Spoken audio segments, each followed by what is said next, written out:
রাজনৈতিক দলের নিবন্ধন যখন আমরা আবেদন চাই তখন 143টা দল আমাদের কাছে আবেদন করেছিলেন। তার থেকে আমরা প্রাথমিক পর্যায়ে বাছাই করে 22টা দলের নিয়ে আমরা বাড়তি অনুসন্ধানের বিষয়টা আনি এবং এই বাড়তি যে অনুসন্ধান যেটা হচ্ছে যে মাঠ পর্যায়ের তথ্য এবং পর্যালোচনা এই বিষয়গুলো আমি আপনাদেরকে আগে বলেছি। তথ্য পর্যালোচনার পরে আমাদের অবস্থানটা হচ্ছে দুটো দল প্রাথমিকভাবে শর্ত পূরণ করেছে। একটা হচ্ছে জাতীয় নাগরিক পার্টি আর একটা যে বাংলাদেশ জাতীয় লীগ। বাংলাদেশ নাগরিক পার্টি এবং বাংলাদেশ জাতীয় লীগ এদের বিষয়ে আমরা এখন এই পর্যায়ে আমরা পত্রিকায় বিজ্ঞপ্তি দিব যে তাদের ব্যাপারে কোনো ওজোর আপত্তি আছে কিনা। এখানে জাতীয় নাগরিক পার্টির প্রতীক নিয়ে একটা বিষয় অনিষ্পন্ন আছে যে ওনারা যে প্রতীকটা চেয়েছেন সে প্রতীকটা আমাদের প্রতীক সংক্রান্ত যে বিধিমালার তফসিলে নেই এবং না থাকার কারণে আমরা ওনাদের কাছে একটা প্রতীক মানে নিশ্চিত করার জন্য আমরা একটা চিঠি দিব। সেই চিঠিটা পাওয়ার পরে ওনাদের যে প্রতীকটা আমাদেরকে বলবেন সেই প্রতীক উল্লেখ করে আমরা তাদের নামে বিজ্ঞপ্তিটা দিব। আর বাংলাদেশ জাতীয় লীগের ব্যাপারটা ঠিক আছে, তারা একটা প্রতীকের কথা বলেছেন, সেটা ঠিক আছে।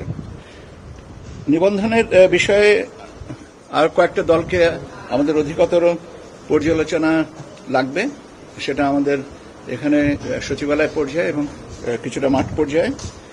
সে পার্টি হচ্ছে বাংলাদেশ আম জনগণ পার্টি, বাংলাদেশ জনতা পার্টি এবং জাতীয় সমাজতান্ত্রিক দল জাসদ শাহজাহান সিরাজ এই অংশ, এই তিনটা দল।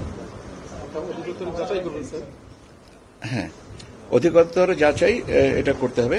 একটা হচ্ছে বাংলাদেশ আম জনগণ পার্টি,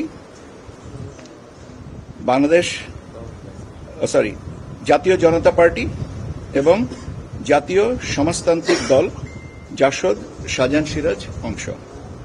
ঠিক আছে? জাতীয় জনতা পার্টি, জাতীয় সমাজতান্ত্রিক দল জাসদ এবং শাহজাহান সিরাজ এই অংশ। বাংলাদেশ নেজাম ইসলামী পার্টি, এনাদের পক্ষে মাননীয় আদালতের একটা রায় আছে, সে সূত্রে তারা নিবন্ধনযোগ্য। অধিকতর যাচাই বাছাই পর্যালোচনা তথ্য অনুসন্ধান এরকম আরো 9টা দলের ব্যাপারে আমরা করব। আমি একটা একটা করে দলের নাম বলছি, আপনারা লিখে নেন। আম জনতার দল, বাংলাদেশ গণতান্ত্রিক পার্টি, বাংলাদেশ সমাজতান্ত্রিক দল মার্ক্সবাদী,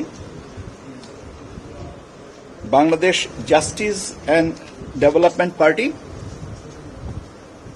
ভাসানী জনশক্তি পার্টি, বাংলাদেশ বেকার মুক্তি পরিষদ, জনতার দল, মৌলিক বাংলা, জনতা পার্টি বাংলাদেশ। এই 9টা দলের বিষয়ে আমরা আরো তথ্যানুসন্ধান করব। তাহলে তথ্যানুসন্ধানের সংখ্যা দাঁড়ালো 9 আর 2, 9 আর 3, 12টা। এনসিপিকে একটা চিঠি দেওয়া হবে যে আপনারা আপনাদের প্রতীক আমাদেরকে জানান, কেন ওনাদের কাঙ্ক্ষিত প্রতীকটা আমাদের তফসিলে নাই। আজকে এই পর্যন্ত বলি। সংলাপের ব্যাপারটা যেহেতু ছুটির পরে হবে, আরেকজন ভাই শূন্যস্থান, তো এটা তো শূন্যস্থান পূরণ হবেই। আমি আপনাদের দোয়ায় একটু বাইরে যাবো, দেশের বাইরে ফিরে আসা, কিন্তু এর অর্থ হয় না যে কাজ বন্ধ থাকবে। আমার অবস্থানে যিনি থাকবেন তিনি আপনাদেরকে ব্রিফ করে দিবেন। ভাই আমি মনে নাই, এটা বরাদ্দযোগ্য প্রতীক। এখন কে কোনটা চাইবে না চাইবে এটা তো আমি এই মুহূর্তে বলতে পারতেছি না। এটা ঠিক আছে, this is a good point. আমরা বরাদ্দযোগ্য প্রতীকের সংখ্যাটা বলে দেবো, নামগুলো বলে দেবো, তাহলে আরো তো ভালো হয়ে গেল, আপনার সমস্যা মিটে যাবে, মানে আমাদের সমস্যা। আপনাদেরকে ধন্যবাদ।